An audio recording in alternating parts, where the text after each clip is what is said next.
Hello students, in classification of chromatography we had seen there are three classes of the chromatography: partition chromatography, adsorption chromatography and ion exchange chromatography. Now let us see first partition chromatography. What is partition chromatography? या chromatography काय असतं, in this chromatographic technique separation of the component mixture जे आहे ते त्याच्यामध्ये काय होतं, differential partition of components. जे दोन कॉम्पोनंट असतील त्यांचं जे पार्टिशनचा डिफरन्स आहे, दोन स्टेशनरी आणि मोबाईल फेजमध्ये डिस्ट्रीब्युशन होण्याचा जो त्याचा रेट आहे, त्या डिस्ट्रीब्युशनच्या कॉम्पोनंटच्या डिस्ट्रीब्युशनवरती ही क्रोमॅटोग्राफी डिपेंडंट असते. त्याच्यामुळे याच्यामध्ये काय असते की जी काही स्टेशनरी फेज असते ही लिक्विड असते. इनर्ट सॉलिड सरफेस जो असतो, इनर्ट सॉलिड सरफेस, त्याच्यावरती काय केलेली असते, सपोर्टेड असते लिक्विड स्टेशनरी फेज पार्टिशन क्रोमॅटोग्राफीमध्ये. आणि मोबाईल फेज देखील काय असते, लिक्विड असते किंवा गॅस असते, एखादा सॉल्व्हंट असेल किंवा एखादा गॅस असेल. आणि याच्यामध्ये काय असते, याच्यामध्ये जो मोर सोल्युबल कॉम्पोनंट असेल मोबाईल फेजमध्ये तो लवकर रिटेन होतो, म्हणजे तो लवकर सेपरेट होतो. आणि जो कॉम्पोनंट स्टेशनरी फेजमध्ये जास्त सोल्युबल असेल तो काय होतो, तो स्लोअर रेटने तो लीच आउट होतो किंवा सेपरेट होतो किंवा it is get retain at a slower rate. याच्यामध्ये आपल्याला मग याची उदाहरणं जी आहे ती पेपर क्रोमॅटोग्राफी जे आहे हे लिक्विड पार्टिशन क्रोमॅटोग्राफीचं एक एक्झाम्पल आहे. ज्याच्यामध्ये काय असतं, लिक्विड जी स्टेशनरी फेज आहे ती पेपर जो असतो, फिल्टर पेपर, हे व्हॉटमन नंबर फिल्टर पेपर याच्यासाठी वापरले जातात. आणि या फिल्टर पेपरवरती काय केलेलं असतं, जी स्टेशनरी फेज आहे ती एम्बेडेड असते, त्याच्या सपोर्टने ती त्याच्यावर असते. आणि मोबाईल फेज जी असते ही लिक्विड वापरली जाते. आणि दुसरी आहे ते गॅस लिक्विड पार्टिशन क्रोमॅटोग्राफी असते. लिक्विड पार्टिशन क्रोमॅटोग्राफी आणि गॅस लिक्विड पार्टिशन क्रोमॅटोग्राफी. याच्यामध्ये काय असतं, पुन्हा जो पेपर असतो त्याच्यावरती लिक्विड सपोर्ट केलेलं असतं, लिक्विड त्याच्या ॲडसॉर्ब झालेलं असतं पेपरवरती. आणि गॅस जो आहे तो क्रोमॅटोग्राफिक चेंबरमध्ये गॅस हा मोबाईल फेज म्हणून ॲड्स होतो. म्हणजे काय पार्टिशन क्रोमॅटोग्राफी काय, मग हे पार्टिशन क्रोमॅटोग्राफीमध्ये जे काही कॉम्पोनंट मिक्सचर आहे याचं काय होतं, कॉम्पोनंट मिक्सचरचं सेपरेशन होतं डिपेंडिंग अपॉन डिफरन्शियल पार्टिशन. त्यांचं पार्टिशन होतं मोबाईल फेजमध्ये आणि स्टेशनरी फेजमध्ये, किंवा त्याला आपण म्हणतो डिस्ट्रीब्युशन केलं जातं कॉम्पोनंट मिक्सचरचं. आणि हे डिस्ट्रीब्युशन जे असतं याच्यामध्ये काय असतं, it depends upon the solubility. म्हणजे काही कॉम्पोनंट हे मोबाईल फेजमध्ये जास्त सोल्युबल असतात आणि काही कॉम्पोनंट हे स्टेशनरी फेजमध्ये जास्त सोल्युबल असतात. जे स्टेशनरी फेजमध्ये जास्त सोल्युबल असतील ते हळूहळू सेपरेट होतील, आणि जे मोबाईल फेजमध्ये सेपरेट असतील ते लवकर त्या फास्टर रेटने काय होतात, ते सेपरेट आउट होतात. याला म्हणतो आपण पार्टिशन क्रोमॅटोग्राफी. दुसरी क्रोमॅटोग्राफी आहे ॲडसॉर्प्शन क्रोमॅटोग्राफी. या टेक्निकमध्ये काय केलं जातं, रेट ऑफ ॲडसॉर्प्शन जो असतो कॉम्पोनंट मिक्सचरचा हा स्टेशनरी फेजवरती किती प्रमाणात आहे, जास्त आहे की कमी आहे, तर त्यानुसार त्या लिक्विडचं काय केलं जातं, सेपरेशन केलं जातं. आता याच्यामध्ये जी स्टेशनरी फेज असते ही सॉलिड मटेरियल असतं, आणि हे जे काही सॉलिड मटेरियल असतं याची स्लरी बनवून ग्लास प्लेट किंवा प्लास्टिक प्लेट आता नावडेज त्याच्यामध्ये त्याला कोट केलेलं असतं. आणि मोबाईल फेज याच्यामध्ये काय असतं, लिक्विड असतं किंवा गॅस असतं. या दोन कॉम्पोनंट मिक्सचर जे असतील वेगवेगळे याच्यामध्ये जो कॉम्पोनंट स्टेशनरी फेजवर जास्त ॲडसॉर्ब केला जाईल तो काय होईल, वीकली ट्रान्सफर किंवा स्लो रेटने तो सेपरेट आउट होईल. आणि जो कॉम्पोनंट स्टेशनरी फेजवर स्लोअर रेटने किंवा वीकली ॲडसॉर्ब होईल तो काय होईल, तो स्ट्रॉंगर रेटने त्याची मूवमेंट होईल आणि तो सेपरेट आउट होईल. म्हणजे सॉलिड स्टेशनरी फेजवर ज्या कॉम्पोनंटचं जास्त ॲडसॉर्प्शन आहे तो स्लोअर रेटने मूव्ह होईल, आणि स्टेशनरी फेजवर ज्या कॉम्पोनंटचं ॲडसॉर्प्शन स्लोअर रेटने आहे, म्हणजे त्याचं ॲट्रॅक्शन कमी आहे, तो फास्टर रेटने रन होईल आणि तो सेपरेट आउट केला जाईल. याला आपण म्हणतो adsorption. As the components are get adsorbed on the stationary phase, that's why called as adsorption chromatography तिला म्हणतात. आणि पुढची क्रोमॅटोग्राफी आहे जी आयन एक्सचेंज क्रोमॅटोग्राफी. याच्यामध्ये काय असतं, या आयन एक्सचेंज क्रोमॅटोग्राफीमध्ये काय असतात, वेगवेगळ्या प्रकारचे आयोनिक कॉम्पोनंट जे आहेत ते आयन एक्सचेंज रिजिनच्या सहाय्याने काय केले जातात, हे सेपरेट आऊट केले जातात. आता आयन एक्सचेंज रिजिन जे असतं ह्या क्रोमॅटोग्राफीमध्ये आयन एक्सचेंज रिजिन्सला स्टेशनरी फेज म्हणजे जी एकाच जागेवर राहणारी फेज आहे ते म्हणून वापरले जातात. आणि मोबाईल फेज जे असते याच्यामध्ये हे काय असतात लिक्विड जे असतं किंवा सॉल्व्हंट त्याला आपण म्हणतो ते मोबाईल फेज म्हणून वापरलं जातं. आता याच्यामध्ये आयोनिक कंपाऊंड जे आहे ते आयोनिक कंपाऊंडचं काय होतं यांचं एक्सचेंज होतं आयन एक्सचेंज रिजिन्सवरती आणि ज्या आयनचं जास्त एक्सचेंज होईल ते कॉम्पोनंट जे असतील ते स्लोअर रेटने काय केलं जातं ते रन होतात आणि ज्यांचं अदर कॉम्पोनंट जे असतील जे अट्रॅक्ट होणार नाही ते फास्टर रेटने मूव्ह होतात आणि मोबाईल फेजमधनं ते सेपरेट आउट होतात. So depending upon the ion एक्सचेंजवरती आपण पाहिलं ॲडसॉर्प्शन क्रोमॅटोग्राफीमध्ये जसं सॉलिड मटेरियल असतं जे आपण स्टेशनरी फेज म्हणून ॲक्ट होतं, इथं काय फक्त आयन एक्सचेंज रेजिन जे असतात ते स्टेशनरी फेज म्हणून काय होतं ॲक्ट होतं आणि they are get separated through the column in the influence of the mobile phase. आणि पुढची जी क्रोमॅटोग्राफी आहे आता आपल्याला मग हे 3 प्रकारच्या क्रोमॅटोग्राफीमध्ये जी पुढची त्याचं एक क्रोमॅटोग्राफीचे काही एक्झाम्पल्स आपल्याला बघायचे आणि त्याचं टेक्निक काय आणि सेपरेशन कसं होतं हे आपण आता डिटेलमध्ये बघणार आहोत. पहिलं मग त्याच्यामध्ये आहे पेपर क्रोमॅटोग्राफी आहे. ही पेपर क्रोमॅटोग्राफी आहे. या पेपर क्रोमॅटोग्राफीमध्ये काय असतं हे सिम्पल सेपरेशन टेक्निक आहे in which the components of the mixture can be separated by the movement of the solvent along a special type of the filter paper. जसं मी सांगितलं तुम्हाला आपण पाहिलं ॲडसॉर्प्शन क्रोमॅटोग्राफी जसं आहे त्याच्यामध्ये फिल्टर पेपर वापरला जातो तसं ही पेपर क्रोमॅटोग्राफी आहे. म्हणजे काय केलं जातं या पेपर क्रोमॅटोग्राफीमध्ये फिल्टर पेपर वापरला जातो आणि फिल्टर पेपरवरती काय केलं जातं फिल्टर पेपर्सला पोरस असतात आणि त्यामुळे त्याच्यावरती काय केले जातात मूवमेंट सॉल्व्हंटची मूवमेंट त्या फिल्टर पेपर थ्रू होते आणि कॉम्पोनंट जे आहेत ते सेपरेट केले जातात.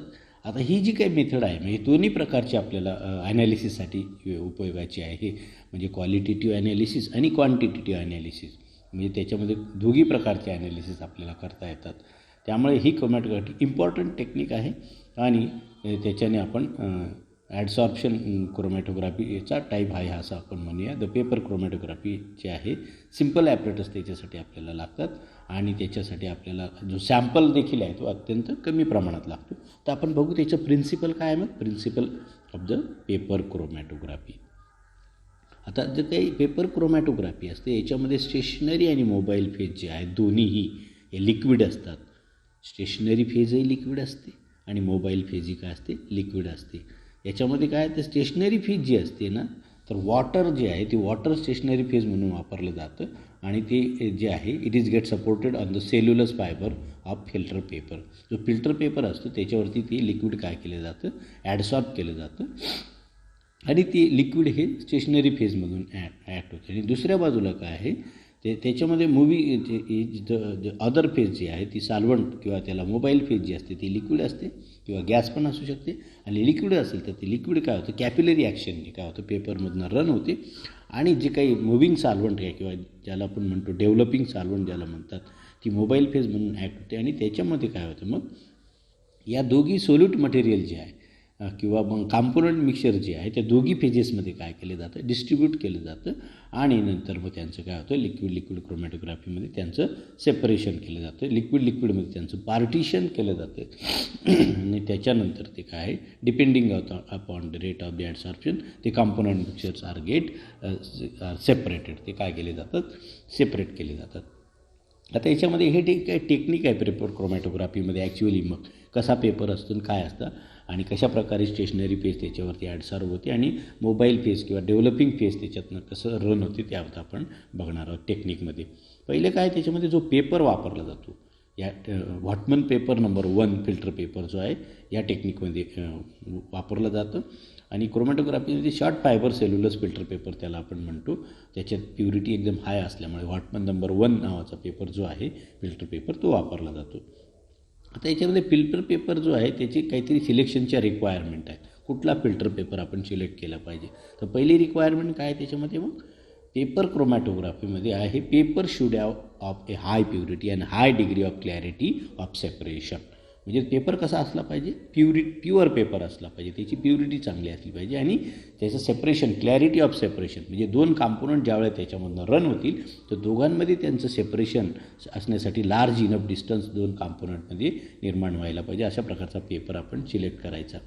दुसरं काय त्याच्यामध्ये, paper should not have tendency of diffusion of spot.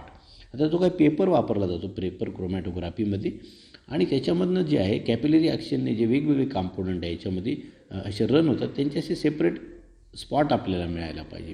तो असा डिफ्युज्ड फॉर्ममध्ये असं व्हायला नको, असं डिफ्युजन जे होतं ते व्हायला कामा नये, असा फिल्टर पेपर आपण सिलेक्ट करायचा. जसं आपण नोटबुक्स वापरतो, आता हल्लीच्या काळामध्ये बॉल पेन वापरला जातो, पण शाईचा पेन ज्या वेळेला आपण नोटबुकवर वापरतो, काही पेपर जे असतात त्याच्यावरती जसं आपण शाईचा पेनची नीप ठेवतो, टीप त्याची ठेवल्यानंतर काय होतं, शाई अशी स्प्रेड होते, त्याला म्हणतं डिफ्युजन. आणि काही पेपरवरती ती स्प्रेड होत नाही, अगदी व्यवस्थित लिहिलं जातं. त्यामुळे स्पॉट जो असेल तो असा एक शार्प स्पॉट आपल्याला मिळायला पाहिजे, डिफ्युज्ड फॉर्ममध्ये मिळायला नको, असा फिल्टर पेपर हा वापरला जातो. आता paper should have excellent rate of movement of solvent front, म्हणजे त्याच्यामधनं जे सॉल्व्हंट धावणार आहे त्या पेपर थ्रू, तर सॉल्व्हंटने त्याचं रनिंग टाईम पण चांगला असला पाहिजे. आता आपण बघू मग ह्या फिल्टर पेपर अशा प्रकारे आपण मग सिलेक्ट केला जातो. आणि दुसरा आहे nature of the developing solvent. जे सॉल्व्हंट आपण डेव्हलपिंग सॉल्व्हंट म्हणून वापरणार आहे किंवा त्याला आपण म्हणतो मोबाईल फेस म्हणून वापरणार आहे, त्याचं सिलेक्शन कसं करायचं, तर आपल्याला ते सॉल्व्हंट जे आहे ते solvent which moves along the filter paper is called as A developing solvent, किंवा त्याला आपण मोबाईल फेस असं म्हणतो, डेव्हलपिंग एजंट किंवा मोबाईल फेस. हे सॉल्व्हंट जे ते फिल्टर पेपर थ्रू रन होणार आहे. आणि आता आपल्याला बघायचं आहे जे कुठल्या गुड रिक्वायरमेंट आहे developing solvents, the requirements for the good developing solvent. पहिली रिक्वायरमेंट काय आहे मग त्याच्यामध्ये, the solvent must give a circular spot. म्हणजे आता बघा हे अशा प्रकारे फिल्टर पेपर असतो आणि या फिल्टर पेपरवरती आपल्याला जो काही सॉल्व्हंट असेल हे रन होणार आहे. आता याच्यातनं असं हे समजा असं रन होतं आहे, त्याच्यावरती जे आहे त्याच्यात सॉल्व्हंटने जे काही कॉम्पोनंट असतील त्याच्यात स्पॉट असे सर्क्युलर मिळायला पाहिजे किंवा अशा प्रकारे सर्क्युलर असं डिफ्यूज फॉर्ममध्ये ते मिळायला नको, असं सॉल्व्हंट आपण त्याच्या सिलेक्ट करतो. आणि हे सॉल्व्हंट केमिकली इनर्ट असलं पाहिजे, कारण काय त्याच्यातनं कॉम्पोनंट मिक्सचर त्याच्यात डिझॉल्व्ह होणार आहेत किंवा काही डिझॉल्व्ह होणार नाहीत. त्यामुळे जर सॉल्व्हंटचं कॉम्पोनंट्सबरोबर जर केमिकल रिॲक्शन झाली तर कॉम्पोनंटचं नेचर बदलेल आणि त्यामुळे ते आपल्याला एक्सपेक्टेड नाही. म्हणून केमिकली इनर्ट असलं पाहिजे, म्हणजे तो रिॲक्ट होणारा नसावा. आणि त्याची पुढची requirement, solvent should not be viscous. जास्त व्हिस्कस सॉल्व्हंट राहिलं तर फिल्टर पेपर थ्रू त्याला रन व्हायला काय आहे त्रास होईल, कारण व्हिस्कॉसिटी वाढली तर रनिंग टाईम त्याचं कमी होईल. त्यामुळे ते कसं असलं पाहिजे, नॉन व्हिस्कस किंवा त्याची व्हिस्कॉसिटी खूप जास्त असायला नको. आणि पुढची रिक्वायरमेंट आहे, solvent should not interfere the component to be detected. म्हणजे जे काही कॉम्पोनंट्स आपल्याला सेपरेट आउट करायचे ते त्याला डिस्टर्बन्स करायला नको. सो अशा प्रकारे आपल्याला जे काही क्रोमॅटोग्राफीमध्ये सॉल्व्हंट सिलेक्ट केले जातात आणि यूज केले जातात सेपरेशन, त्याच्यामध्ये पोलर कॉम्पोनंट असतील किंवा पोलर सॉल्व्हंट असतील किंवा नॉन पोलर सॉल्व्हंट असतील, या वेगवेगळ्या प्रकारचे सॉल्व्हंट जे आहेत ते यूज्ड फॉर द सेपरेशन. आता नॉन पोलर सॉल्व्हंट जे आहेत ते नॉन पोलर कॉम्पोनंट ला सेपरेशन करण्यासाठी वापरले जातात आणि पोलर जे असतील ते मग साहजिकच पोलर सॉल्व्हंटसाठी सेपरेशनसाठी वापरले जातात. ते सॉल्व्हंट जे ते ॲसिटोन, ब्युटॅनॉल, हेक्झेन, इथर अशा प्रकारचे सॉल्व्हंट जनरली काय होतं क्रोमॅटोग्राफीमध्ये वापरले जातात. ॲसिटोन, ब्युटॅनॉल, हेक्झेन, इथर अशा प्रकारे हे सॉल्व्हंट वापरले जातात. आता बघू मग आपण हे सॉल्व्हंट आता सिलेक्शन झालं, पेपर सिलेक्शन झालं. आता आपल्याला सॅम्पल प्रिपरेशन आणि ते करायचं आहे, म्हणजे जे कॉम्पोनंट्स आपल्याला सेपरेट करायचे आहेत ते त्यांचं सोल्युशन कसं बनवायचं आणि ते सोल्युशनचं ॲप्लिकेशन जो पेपर क्रोमॅटोग्राम आहे त्याच्यावरती कशा प्रकारे करायचं ते आपल्याला आता बघायचं. आपण काय करणार मग त्याच्यासाठी, for that we have to select the Whatman number 1 filter paper about 2.5 centimetre in breadth आणि 15 centimetre in the height taken and horizontal lines is drawn with the pencil 2 to 3 centimetre above one end and this is a base line. आता आपण काय करणार मग, आता Whatman number filter paper आपण select करणार आहे. समजा याच्यामध्ये आता आपण हा सिलेक्ट करणार व्हॉटमन नंबर फिल्टर पेपर. हा व्हॉटमन नंबर फिल्टर पेपर जो आहे, नवीन काढते डायग्राम. हा व्हॉटमन नंबर फिल्टर पेपर जो आहे याच्यामध्ये आपण सिलेक्ट करणार. हा व्हॉटमन नंबर फिल्टर पेपर अशा प्रकारे सिलेक्ट करायचा इथं आपण काही it depends upon the kind of the chromatography, kind of the सेपरेशननुसार त्याची साईज वेगवेगळी असते. पण आपण इथे पेपर क्रोमॅटोग्राफीमध्ये त्याची ही काही विड्थ आहे, म्हणजे इथे ही त्याची विड्थ आहे, ही किती असली पाहिजे 2.5 सेंटीमीटर एवढी असली पाहिजे. आणि याची हाईट जी आहे त्याची, हे ब्रीथ झालं, आणि हाईट जी आहे ती हाईट त्याची असली पाहिजे 15 ते 25 सेंटीमीटर एवढी त्याची काय असली पाहिजे, हाईट असली पाहिजे पेपरची. असा आपण पेपर सिलेक्ट केला की पेन्सिलच्या सहाय्याने त्याच्या बेसलाईनपासून, कुठल्याही एंडपासून, बेसलाईनपासून आपल्याला 2 ते 3 सेंटीमीटरवर काय करणार, पेन्सिलच्या सहाय्याने एक लाईन, आपण थीन लाईन जी आहे अशा प्रकारे त्याच्यावरती आपण ड्रॉ करतो. आणि ही जी काही थीन लाईन आहे 2 ते 3 सेंटीमीटर, ही याच्याने आपण काय करणार आहे, याच्यावरती जे सॅम्पल असेल कॉम्पोनंट मिक्सचर एक सुटेबल सॉल्व्हंटमध्ये डिझॉल्व करून त्याचे स्पॉट आपल्याला घ्यायचे असतात. तर अशा प्रकारे आपण हा फिल्टर पेपर जो आहे तो सिलेक्ट करायचा असतो. आणि हा पेपर जो आहे त्याच्यामध्ये मग काय केलं जातं, sample used in the form of concentrated solution and appropriate solvent, and the sample spot is applied at the center of that horizontal baseline, and a fine capillary tube is used for the spotting of the sample. नंतर काय केलं जातं, मग सॅम्पलचं spotting केलं जातं, आणि तो spot जो असतो it is get dried with the help of the dryer or blower, and again the second spot is again the second application is made. In this way process is repeated for 2 to 3 times, and this preparation of the paper strip and application of sample spot. आपण खाली figure दिलेली आहे. आपण बघा, आपण काय करणार, आपण पेपर सिलेक्ट केला, यू हॅव सिलेक्टेड पेपर, ज्याची रुंदी होती 2.5 सेंटीमीटर, लांबी त्याची डिपेंड्स अपॉन 15 ते 25 सेंटीमीटर. आपण 2 ते 3 सेंटीमीटरवर लाईन ड्रॉ केली. नंतर जे कॉम्पोनंट मिक्सचर आहे, म्हणजे जे हे मिक्सचर आहे याच्यामध्ये काय असतील, component A, B, C component याच्यामध्ये असतील. हे आपण काय करणार, एक कॅपिलरी घेणार, कॅपिलरी डीप केल्यानंतर त्याचा आपण काय करणार, इथेच या मिक्सचरचा स्पॉट आपण टाकणार. आता स्पॉट टाकल्यानंतर काय करायचं, पहिल्यांदा स्पॉट टाकला की त्याला ड्राय करायचा. आपण ड्राय केला की नंतर अजून कॅपिलरीने त्या स्पॉटवर पुन्हा ड्रॉप टाकायचा, जेणेकरून काय होईल, कॉम्पोनंटचं कॉन्सन्ट्रेशन तिथं वाढेल. हे 2-3 वेळेला असं ड्रॉप एकाच ठिकाणी टाकल्यामुळे आपल्याला जास्त कॉन्सन्ट्रेशन असलेला ड्रॉप जो आहे तो आपल्याला इथं ड्राय केल्यानंतर तो मिळेल. हा झाला आपला फिल्टर पेपरवरती ॲप्लिकेशन ऑफ द सॅम्पल. आता हा सॅम्पल ॲप्लिकेशन केलं गेलं तर आपल्याला काय करायचं, डेव्हलपिंग ऑर रनिंग ऑफ क्रोमॅटोग्राम. आता काय करायचं, हे सॅम्पल आपण एकदा स्पॉटवरती स्पॉटिंग केलं सॅम्पलचं, कॉम्पोनंटचं, त्याच्यानंतर काय केलं जातं, एक जार घेतला जातो, त्याला क्रोमॅटोग्राफिक टँक पण म्हणतात किंवा जार म्हणतो. आणि या जारमध्ये काय केलं जातं, हे जार जो आहे त्याला वरती covered for some time, so that हे जार एक घेतल्यानंतर त्या जारमध्ये काय केलं जातं, एक डेव्हलपिंग सॉल्व्हंट जे आहे, डेव्हलपिंग सॉल्व्हंट जेव्हा त्याला मोबाईल फेज असं आपण म्हणतो, हे डेव्हलपिंग सॉल्व्हंट याच्यामध्ये जारमध्ये डीप केलं जातं. आणि हा जार जो आहे तो it is get covered with the cover in order to saturate this chromatogram. आता हे झाकून ठेवलं जातं, ज्याच्यामुळे काय होईल, सॉल्व्हंटचं काय होईल, सॉल्व्हंट हे व्होलाटाईल सॉल्व्हंट असतात, त्यांचे बॉइलिंग पॉईंट कमी असतात, त्यामुळे हा जो काही कॉलम होईल याच्या फ्युम्स याच्यामध्ये राहतील आणि हा सॉल्व्हंट इथे राहील. म्हणजे तो जो काही जार असेल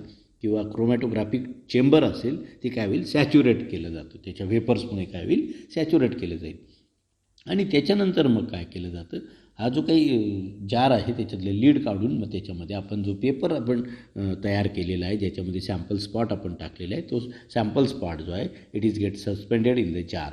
तो काय केला जातो, जारमध्ये मग सस्पेंड किंवा टांगला जातो. अशा प्रकारे लेटर सी आपण त्याचं डायग्रॅम काढू. इथे बघा, हा जार आहे, याच्यामध्ये सॉल्व्हंट आहे, सॅच्युरेट झालेला आहे. मग आपण जो काही फिल्टर पेपर जो आहे तो आपण काय करतो, याच्यामध्ये असं ठेवतो व्हर्टिकली आणि त्याला पेपरने टाईट करतो किंवा बाय अदर मीन्स त्याला टाईट केलं जातं. आणि केअर इज टेकन दॅट. आता आपण अशा प्रकारे हा आपला क्रोमॅटोग्राम आहे आणि ही आपली स्पॉटची लाईन आहे. मग care is taken that the spot line किंवा कॉम्पोनंट ज्या ठिकाणी आपण त्याला त्याचं कॉन्सन्ट्रेशनने आपण त्याच्यात लोड केलेला आहे, तो spot should not be deep into the mobile phase. या मोबाईल फेजमध्ये तो बुडायला नको, तो त्याच्यावरती असायला पाहिजे. अशा प्रकारे आपण त्याच्यामध्ये तो डीप करतो. आणि मग काय केलं जातं, ते आपण केअर घेतो, खालचा स्पॉट जो आहे should not be it is get टाईटेड or paper is hold in such a way that the spot level of the spot should be above the solvent आणि it does not touches the solvent front. In the tank. म्हणजे बघा आता दिलेलं आहे, बघा कशा प्रकारे इथं डायग्रॅममध्ये आपल्याला दिलेला आहे. हा फिल्टर पेपर आहे, हा टाईट केलेला आहे चेंबरमध्ये, आणि नंतर हे साल्वंट आहे, याला मोबाईल फेज आपण म्हणतो. हे आधी सॅच्युरेट करून घेतलं. हा स्पॉट आपण दिलेला आहे, आणि हा स्पॉट जो कशा प्रकारे ठेवला आहे, या साल्वंटमध्ये तो नाही आहे, थोडंसं साल्वंटपेक्षा वरती आपला स्पॉट आहे. अशा प्रकारे याच्यामध्ये आपण हा स्पॉट घेतो. इथे फिल्टर पेपर आहे, क्रोमॅटोग्राफिक टँक आहे, आणि त्याच्यानंतर काय होईल, मग हे साल्वंट जे आहे थ्रू द पेपर हे रन व्हायला सुरुवात होईल ड्यू टू द कॅपिलरी ॲक्शनने. कारण हे मोबाईल साल्वंट असतं. हे साल्वंट जे आहे मोबाईल फेज म्हणून वापरतो आहे, आणि याच्यावरती वॉटर ऑलरेडी आपण ॲडसॉर्ब केलेलं आहे पेपरवरती. मग हे काय होईल, आता साल्वंट जे आहे ते रन व्हायला लागेल, आणि साल्वंट जसं रन व्हायला लागेल ते साल्वंट गोज थ्रू द स्पॉटमधनं पण ते साल्वंट असं रन व्हायला लागेल पेपरमधनं. ज्यावेळेला ते रन व्हायला लागेल त्यावेळेला काय होईल, आता मग इथे एक स्टेशनरी फेज आहे वॉटर, आणि ही मोबाईल फेज आहे. साल्वंटचे वेगवेगळे जे ABC कॉम्पोनंट आहेत वेगवेगळ्या प्रकारचे, या कॉम्पोनंट जे आहेत ते काही कॉम्पोनंट जे असतील या साल्वंटमध्ये जास्त सोल्युबल असतील, आणि काही कॉम्पोनंट जे they are attracted on the stationary phase. जे स्टेशनरी फेजवर अट्रॅक्ट असतील असे जे कॉम्पोनंट असतील ते काय होतील, ते स्लो रेटने मूव्ह होतील, आणि जे मोबाईल फेजमध्ये जास्त सोल्युबल असतील ते फास्टर रेटने सेपरेट होतील. म्हणजे अशा प्रकारे आपल्याला हे त्यांचं रन होईल, वेगवेगळ्या कॉम्पोनंटचे वेगवेगळे स्पॉट मिळतील, कारण त्यांचा रनिंग टाईम कसा असेल कॅपिलरी ॲक्शनने, किंवा त्यांचं डिझॉल्विंग कपॅसिटी वेगवेगळी असल्यामुळे ते काय होतील, सेपरेट आउट होतील. अशा प्रकारे ही क्रोमॅटोग्राफी जी आहे ती आपल्याला वर्क करते. अशा प्रकारे हा आपण क्रोमॅटोग्राम बघा, वेगवेगळ्या प्रकारचे फिल्टर पेपर मी सांगितले, 1 2 3 सॅम्पल स्पॉट आपण त्याच्यामध्ये टाकू शकतो. आता आपल्याला वेगवेगळ्या प्रकारचा हा गोल आपण फिल्टर पेपर घेतलेला आहे, हे दोऱ्याने टाईट केलेलं आहे, आणि साल्वंटमध्ये ते इथे स्पॉट घेतलेले आहेत, आणि हे आपण गॅस जारमध्ये आपण साल्वंटमध्ये तो काय केलेला आहे, प्लेस केलेला आहे. म्हणजे मोबाईल फेजमध्ये तो प्लेस केलेला आहे, पण स्पॉट मोबाईल फेजमध्ये न बुडवता ते थोडे वरती असतात. अशा प्रकारे हा क्रोमॅटोग्राम जो आहे आपण कंटिन्युअसली त्याला साल्वंट रायजेस त्याच्यामध्ये होतं, आणि साल्वंट ज्या वेळेला मग आता या क्रोमॅटोग्राममध्ये 15 ते 20 सेंटीमीटर इथं असं आपल्याला स्पॉट दिसेल साल्वंटचा, असं रन होईल, त्यावेळेला का तो पेपर आपण काय क्रोमॅटोग्राम ज्याला आपण म्हणतो तो काढून घ्यायचा, आणि नंतर तो पेपरला काय केलं जातं, ड्राय केला जातो, आणि ड्राईड पेपर जो आहे तो त्याला म्हणतात आपण पेपर क्रोमॅटोग्राम. जो ड्राय झालेला पेपर असेल that is called as a paper chromatogram. हा पेपर क्रोमॅटोग्रामवरती आता वेगवेगळ्या प्रकारचे स्पॉट असतील. जर कलर्ड सोल्युशन असतील कॉम्पोनंटचे तर आपल्याला स्पॉट क्लिअरली दिसतात, पण if the solution components are colourless त्यावेळेला आपल्याला स्पॉट ऑब्झर्व करता येत नाही, ते आपल्याला नेकेड आईजने दिसत नाही. त्याच्यासाठी मग location of spot on the chromatogram कशा प्रकारे केलं जातं, तर त्याच्यामध्ये काय केलं जातं, मग आफ्टर ड्राईंग फिल्टर पेपर जो आहे तो आपण क्रोमॅटोग्राममधनं बाहेर काढणार. After that it is get dried help of the dryer or the blower, आणि त्याच्यानंतर काय होतं, कलर्ड स्पॉट असतील पहिलं, मग if coloured spots are coloured then they can be located such as. म्हणजे हा जो क्रोमॅटोग्राम असेल याच्यावरती काय आहे, आता आपले स्पॉट दिसतील ते कलर्ड असतील तर ते आपल्याला स्पॉट आपल्याला पेन्सिलच्या साहाय्याने असं लोकेट करता येतात, ते आपल्याला दिसतात. पण कलर्ड जर नसतील, ती इनव्हिजिबल असतील, ते आपल्याला दिसत नसतील, तर अशा केसेसमध्ये काय केलं जातं की इथं फिल्टर पेपर जो आहे तो अल्ट्राव्हायलेट लाईटच्या खाली पकडला जातो. म्हणजे त्याच्यातनं अल्ट्राव्हायलेट लाईट पास केला जातो, आणि त्यावेळेला व्हायलेट लाईटमधनं आपल्याला काय होतात, स्पॉट दिसतात. त्या पेपर थ्रू पास झाल्यामुळे आपल्याला काय होतात, हे स्पॉट दिसतात, आणि मग ते स्पॉट जे आहे आपल्याला अल्ट्राव्हायलेट लाईट पेल्यानंतर दिसले तर ते स्पॉटला आपण पेन्सिलच्या साहाय्याने असं छोटंसं मार्किंग करणार, म्हणजे तो त्याला स्पॉट लोकेट केला जाईल. कलर्ड स्पॉट जे आहेत काही वेळेला आपण अल्ट्राव्हायलेट लाईट पास करू शकतो, किंवा मग काही वेळेला काय केलं जातं, फिल्टर पेपर आहे आपला, याच्यावरती एक सुटेबल रिएजंट जे असतात ते रिएजंटच्याच त्याला काय केलं जातं, स्प्रे केला जातो स्पॉटवरती. आणि जसं काही फॉर एक्झाम्पल रुबिनिक ॲसिड सोल्युशन असेल हे वापरलं जातं स्प्रेसाठी. ज्या वेळेला कॉम्पोनंट जर Cu2+, Ni2+, CO2+ असेल तर मग रुबिनिक ॲसिड जे आहे साल्वंट स्प्रेइंग साल्वंट म्हणून वापरलं जातं. आणि रुबिनिक ॲसिड जे आहे या स्पॉटला चॉकलेट कलर्डचा आपल्याला कलर्ड स्पॉट आपल्याला मिळतात, कारण हा रुबिनिक ॲसिड यांच्याबरोबर कॉम्प्लेक्स फॉर्म करतो आणि कलर्ड स्पॉट आपल्याला मिळतात. किंवा डायमिथाइल ग्लायकोजाइन जो आहे हे सोल्युशन वापरलं जातं निकेलच्या आयडेंटिफिकेशनसाठी, आणि तो आपल्याला लाल रंगाचा स्पॉट आपल्याला दिसतो. अशा प्रकारे वेगवेगळ्या प्रकारचे लिक्विड्स स्प्रेइंग एजंट म्हणून वापरले जातात. म्हणजे स्पॉटचं लोकेशन जर फाइंड आउट करायचं असेल तर वेगवेगळ्या पद्धत आहेत. एक तर कलर्ड सोल्युशन असतील, ते स्पॉट आपल्याला क्लिअरली दिसतात, त्याला लोकेशनची गरज नाही, ते ऑलरेडी लोकेट असतात. जर सोल्युशन्स हे कलरलेस असतील तर त्यावेळेला फिल्टर पेपर हा अल्ट्राव्हायलेट लाईट खाली पकडला जातो आणि त्यानंतर स्पॉटचं आयडेंटिफिकेशन केलं जातं. किंवा जर स्पॉट जे असतील त्यांना वेगवेगळे स्प्रेइंग एजंट जे आहेत ते स्प्रे केले जातात आणि नंतर मग काय केलं जातं, स्पॉटपासून आपण पुढे असतं त्याची calculation of RF value calculate केली जाते. RF व्हॅल्यू म्हणजे रिटार्डेशन फॅक्टर ज्याला आपण म्हणतो. म्हणजे त्याच्यामध्ये RF व्हॅल्यू जे आहे रनिंग टाईम म्हणजे सालवंट किती अंतर कापलेलं आहे हे काढावं लागतं. त्याला आपण म्हणतो रिटार्डेशन फॅक्टर म्हणतो किंवा त्याला RF व्हॅल्यू दुसऱ्या सिम्बॉलिकली म्हटलं जातं. पेपर क्रोमॅटोग्राफीमध्ये जे काही spot of separated components are identified and their RF value is symbol RF value म्हणजे रिटार्डेशन फॅक्टर. हा RF व्हॅल्यू काय आहे? It is the ratio of distance travelled by the solute from the base line to the distance travelled by the solvent from the base line. म्हणजे आपला जो काही क्रोमॅटोग्राम आहे, आपण हा क्रोमॅटोग्राम आहे, याच्यावरती बेसलाईन आहे. मग काय होईल, सालवंट जे आहे ते सालवंटचा रनिंग टाईम जास्त असतो. सालवंट समजा इथपर्यंत ट्रॅव्हल झालं, इथपर्यंत, आणि जे काही सोल्यूट आहेत वेगवेगळ्या प्रकारचे ते अशा प्रकारे एक सोल्यूट इथं ट्रॅव्हल झाला, दुसरा इथं, तिसरा इथं, अशा प्रकारे समजा ते ट्रॅव्हल झालं तर हा RF व्हॅल्यू काय असते मग? Distance travelled by the solute on the baseline. या सोल्यूटने, कुठलाही एक सोल्यूटने सेपरेट, प्रत्येक सोल्यूटसाठी आपण वेगवेगळी RF व्हॅल्यू आपल्याला मिळेल. म्हणजे समजा हा स्पॉट असेल तर याने या बेसलाईनपासून किती अंतर ट्रॅव्हल केलं डिव्हायडेड बाय याने हे अंतर आणि divided by distance travel by the solvent, हे सालवंटने किती अंतर या बेसलाईनपासून ट्रॅव्हल केलं त्यांचा दोघांचा भागाकार म्हणजेच काय असतो, रिटार्डेशन फॅक्टर किंवा RF व्हॅल्यू असं आपण म्हणतात. ही RF व्हॅल्यू आपण मग काय, RF is equal to distance travelled by the solute from the baseline divided by distance travelled by the solvent from the baseline, हे आपण कॅल्क्युलेशन करतो. आता ही concept of RF can be easily understood from the figure. हे बघा इथं आपल्याला फिगरवर काढून दाखवलेलं आहे, जसं मी मगाशी काढलं तसं. ही बेसलाईन आहे, स्पॉट A स्पॉट B आणि हा सॉल्व्हंट इथपर्यंत ट्रॅव्हल झालेला आहे. म्हणजे दोघांचा आता स्पॉट A जो आहे त्याला आपण K म्हटलं, बेसलाईन ही X आहे, स्पॉट Bला L म्हटलं आणि सॉल्व्हंटला Y म्हटलं, तर फॉर्म्युला आपल्याला दिलेला आहे बघा, RF is equal to XK. XK म्हणजे काय, XK म्हणजे distance travelled by the spot A, XK divided by XY, X to Y distance travelled by the solvent.